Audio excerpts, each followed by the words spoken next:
Yeah, on our previous show, we talked about theater itself, the creation, the magic of theater. We also saw how a play comes to life. And on this show, we would like to come out of the imaginary theater and look at our life. We see that, as Oren mentioned, that we're all actors and the world's one big stage. Once you mentioned that we're all living in one long, ongoing theater play, changing characters all the time. I even see that in a certain relationship I'm playing one role, and in another relationship a different one. And I see that I have many faces, characters, and roles that I play in different relationships and states in life. And the question is, how does it happen that one person portrays so many characters as if there's one big play going on inside a person and he's constantly changing characters? How does that work? We don't know at all who we are because, all in all, I was born, I came into this world, and I started looking at everyone and learning from everyone. Sounds and colors, different relations and attitudes towards me, from everything that surrounds me. I learn from all that. I learn how it relates to me and how I relate to that. And that's how it is with everything in life. First of all, in my crib, then in my room, then in my apartment, and the backyard, and my city, and the entire world. All in all, we learn from everyone. We learn from examples. And from these examples, were we really to pay attention? And were we experts in constantly seeing ourselves from the side? We would have seen how we perceive everyone's behavior, how we absorb it, and how later on we implement it necessarily. Were I not to absorb these different forms of behavior from the outside, from different people, I wouldn't have behaved the way I do today at all, even with myself. Were I to grow up in a jungle, I'd behave like monkeys, like Mowgli. I need examples. Whereas in animals, there is no such thing. The still vegetative inanimate, they operate according to nature.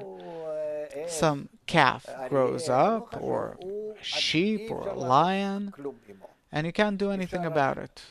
You can only intimidate it so it won't eat you.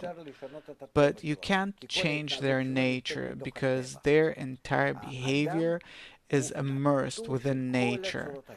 However, human beings, they lack all these forms completely. We can make anything we want out of them.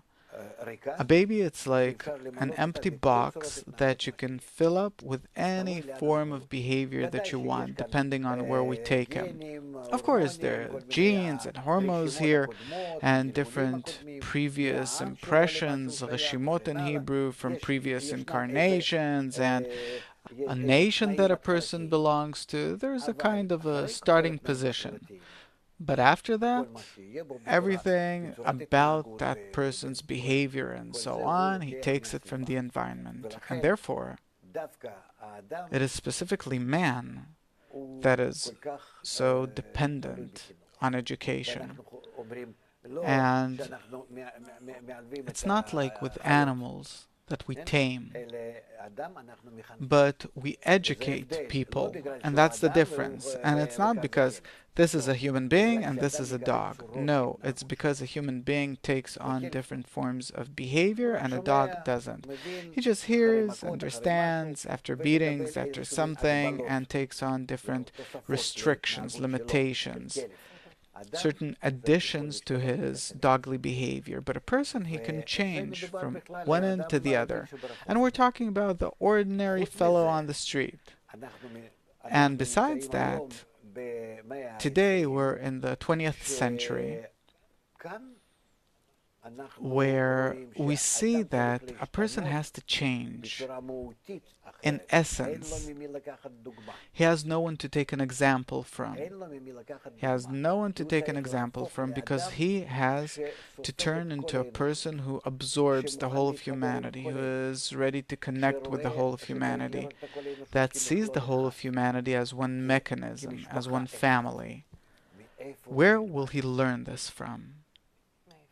Who will he take it from? But we see that unless we reach a state where all of us become connected, we'll simply slaughter each other. We have enough knives and weapons today, no problem. We'll create a whole mess in the world with our ego. The examples that we learn, that we take from the radio, the television, the internet, all these things, it's simply horrific. And if a person takes his characters from there, then of course it's better not to reach our future. Let's hope we'll die before that. It's that bad. Because if the world will keep going where it's headed, I wouldn't want to be there. And therefore, we have to make sure that the world, meaning each and every person, will get an example, a good and nice impression.